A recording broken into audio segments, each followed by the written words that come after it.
Rajkot Morbi road પર અમુક ગામો રતનપર છે, ઘંટેશ્વર છે, તો અડાળા ગામના અમુક લોકોની એવી રજૂઆત હતી કે ત્યાં વિદેશથી જે વિદ્યાર્થીઓ આવે છે ત્યાંની યુનિવર્સિટીઓમાં ભણવા માટે, અભ્યાસ કરવા માટે, તે અમુક એવી ગેરકાયદેસર પ્રવૃત્તિઓમાં સંડોવાયેલા હોય છે. આવી ફરિયાદો ત્યાંના ગામવાળા પાસેથી મળેલી હતી. જેના અનુસંધાને ગત તારીખ 25/8/2025 રોજ રાજકોટ શહેર એસઓજી પીઆઈ SM જાડેજાની રાહબરી નીચે SOG team, Rajkot crime branch team તથા લોકલ પોલીસ સ્ટેશનની સાથે સાથે NCBના પણ અધિકારીઓ આ એક સાથે એક મેગા ડ્રાઈવનું આયોજન કરવામાં આવેલ. આ મેગા ડ્રાઈવમાં દરમિયાન આવા વિદેશના વિદ્યાર્થીઓ 200 થી 250 જેટલા વિદ્યાર્થીઓના રહેઠાણો ચેક કરવામાં આવેલા કે આવા કોઈ વિદ્યાર્થીઓ આવી કોઈ ગેરકાયદેસર પ્રવૃત્તિ કરે છે કે કેમ. આ ઉપરાંત આ વિદ્યાર્થીઓના વિઝા, પાસપોર્ટ તે પણ ચેક કરવામાં આવેલ. આ વિઝા પાસપોર્ટ દરમિયાન જાણવા મળે કે આમાંથી 5 એવા વિદેશી નાગરિકો મળી આવેલ કે જેમના વિઝા પૂર્ણ થઈ ગયા હોય તો પણ ઓવરસ્ટેમાં અહીંયા રહેતા હોય.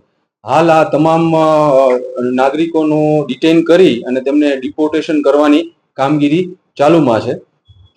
ઉપરાંત આજે આ ડ્રાઈવ સતત ચાલુ રહેવાની છે, જેમ કે આજે પણ એવા 2 સસ્પેક્ટ અમારી પાસે પકડાયેલા છે એસઓજી બ્રાન્ચ દ્વારા કે જેમને પણ આવી રીતે એના વિઝા પૂરા થઈ ગયા છે અને તેઓ ઓવરસ્ટેમાં અહીંયા રહે છે અને એમાં પણ હજી પ્રક્રિયા ડિટેન તથા ડિપોર્ટેશન પ્રક્રિયા ચાલુમાં છે. કેટલા સમયથી ક્યારે પૂર્ણ થયા છે અને શું અહીંયા કામ? આ તમામ આપણે જે 5 મહિના છે એ લોકો છેલ્લા લગભગ 2 વર્ષથી અહીંયા છે અને તેમના અમુક બિઝનેસ વિઝામાં આવેલા છે. અને એક જે વિદ્યાર્થી છે તે સાઉથ સુદાનનો, એ પાછો આવ્યો છે વિદ્યાર્થી, આમાં વિઝા છે એની પાસે, એજ્યુકેશન વિઝા. ક્યારે વિઝા પૂર્ણ થયા? ઓલરેડી 1 વર્ષ પૂરા થઈ ગયા છે એમના વિઝા પૂર્ણ થયા.